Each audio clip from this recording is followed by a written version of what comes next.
நண்பர்களுக்கு வணக்கம். MEG TNPSC அகாடமியிலிருந்து முனைவர் மா. விஜய் அலெக்சாண்டர். டிசம்பர் மாதம் 5ஆம் தேதியின் முக்கியமான நடப்பு நிகழ்வுகளை காண்போம். மகாராஷ்டிரா சட்டப்பேரவை பாஜக குழு தலைவராக தேவேந்திர பட்னாவிஸ் ஒருமனதாக தேர்வு செய்யப்பட்டார்.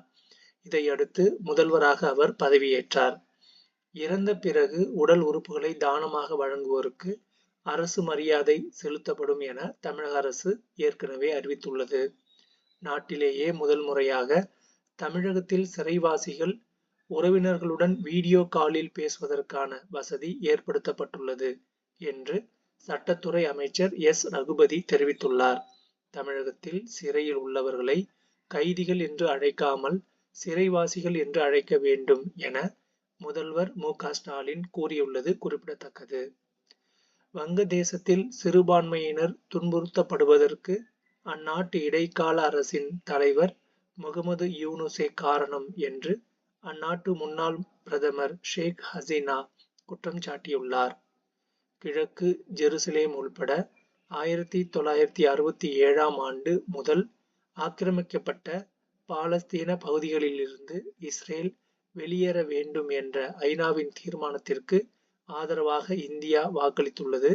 செனகல் முன்மொழிந்த பாலஸ்தீன பிரச்சினைக்கு அமைதியான தீர்வு என்ற வரைவு தீர்மானம் 193 உறுப்பினர்களை கொண்ட ஐநாவில் கொண்டுவரப்பட்டது. இதற்கு இந்தியா உள்பட 157 நாடுகள் ஆதரவாக வாக்களித்தன. அமெரிக்கா, இஸ்ரேல் உள்பட 8 நாடுகள் எதிராக வாக்களித்தன. 7 நாடுகள் வாக்கெடுப்பில் கலந்து கொள்ளாமல் புறக்கணித்தன.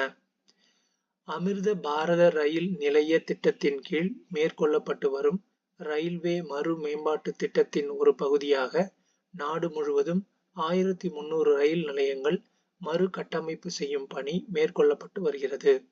ரயில்வே சட்ட திருத்த மசோதாவை ரயில்வே அமைச்சர் அஸ்வினி வைஷ்ணவ் மக்களவையில் அறிமுகம் செய்தார்.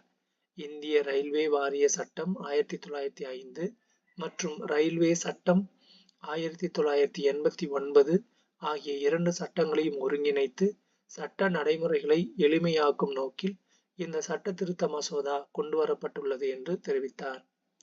மக்களவையில் கேள்வி நேரத்தின் போது அவைத் தலைவர் அனுமதிக்கும் முன்பே உறுப்பினர்களின் கேள்விகளுக்கு பதில் அளிப்பதை அமைச்சர்கள் தவிர்க்க வேண்டும் என்று மக்களவைத் தலைவர் ஓம் பிர்லா அறிவுறுத்தியுள்ளார். நூற்றாண்டு பழமையான கொதிகலன் அதாவது பாய்லர் சட்டத்துக்கு மாற்றாக கொதிகலன்கள் மசோதா 2024 மாநிலங்களவையில் நிறைவேற்றப்பட்டது.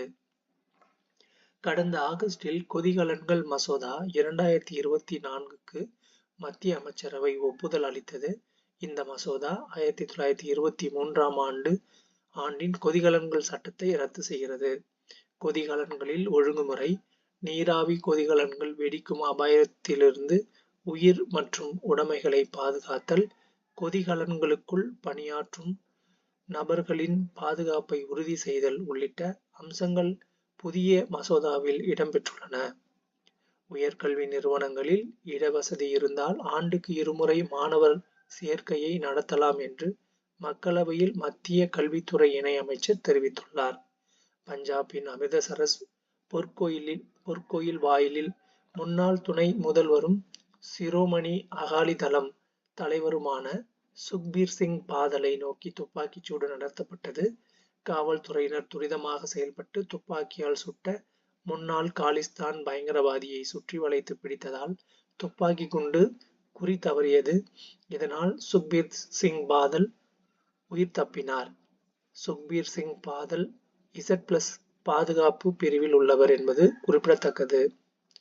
சட்டவிரோத மணல் குவாரிகள் மீது கடும் நடவடிக்கை எடுக்க வேண்டும் என்று அறிவுறுத்திய உச்சநீதிமன்றம் அதன் மீது எடுக்கப்பட்ட நடவடிக்கைகள் குறித்த விவரங்களை சமர்ப்பிக்குமாறு தமிழகம் உள்பட 5 மாநிலங்களுக்கு உத்தரவிட்டது.